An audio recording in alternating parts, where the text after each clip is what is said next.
I'd been really active with our county board on ag and rural issues for years. And then 2 summers ago, we found out that a huge wind farm was looking to come into Woodbury County, and our supervisors had passed some really quite unrestrictive setbacks, some of the more lax in the state. And at the time, we're kind of led to believe that there really wasn't much wind potential in Woodbury County. And when we found out that they were planning, roughly 200 plus turbines between 2 different companies, our eyes were pretty open. Our eyes were open to that. And so I immediately, got really involved with our county board, saying, hey, no one out in our area knew about this. Nobody was a part of the process of making these setbacks. We got to change them.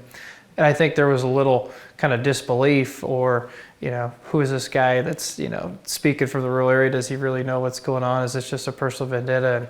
And over the next several weeks, me and other volunteers amassed over 900 petitions, signatures from rural residents that wanted to see our setbacks changed, or really didn't want to see wind turbines here at all. And we were able to get those changes implemented, and that just sent me spiraling into getting involved with county government. My first official act as supervisor is I drafted a resolution that was approved 5-0 by our board, that we sent to the Iowa Utility Board, saying that this carbon pipeline project is not an eminent domain project. We have attacked this as many ways as we can. So like I said just a little bit ago, the first thing we did is we sent a resolution to get on the docket with the Iowa Utilities Board that Woodbury County that our stance is that this is not an eminent domain project. This is not for the public good. We wanted to be on record as stating such. We then passed a resolution about a month later regarding green energy in Woodbury County, and say we are not going to be open for companies that are going to come in and swindle our residents, hurt our land, leave it in a worse way than when they found it.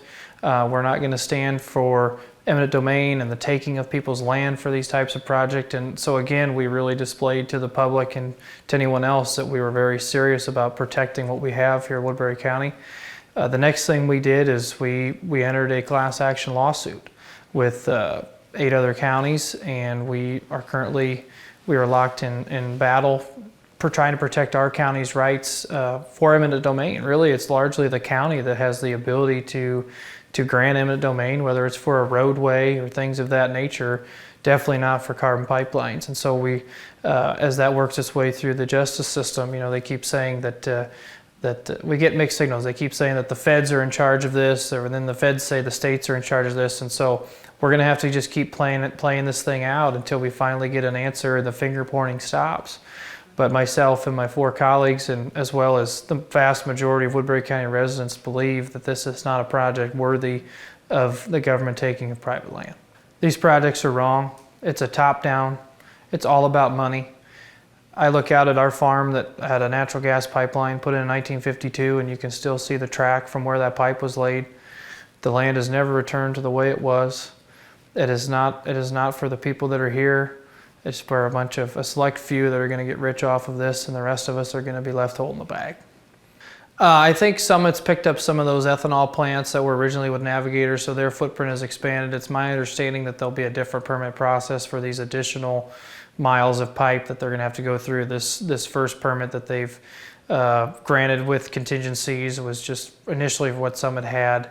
But yes, their footprint has grown as Navigators has retracted, most definitely. I think we have to continue to be vocal and talk about how wrong this is, talk about the problems that people are going to be faced with the destruction of their land. And I think that we have to try to encourage our friends and neighbors, especially we're right across the river from South Dakota. They're going to have a huge referendum vote in November on this pipeline. We have a lot of people from South Dakota that traverse into Woodbury County, and we need to share this message as far and wide as we can, and for those who aren't up to date on the issue, that they understand what's at stake here, because I do not believe that they will stop with carbon pipelines if eminent domain is granted for this. It could be windmills next, solar farms, Bitcoin data centers, shopping malls, you name it. I think the opportunities will be endless. So the counties were established before the states were.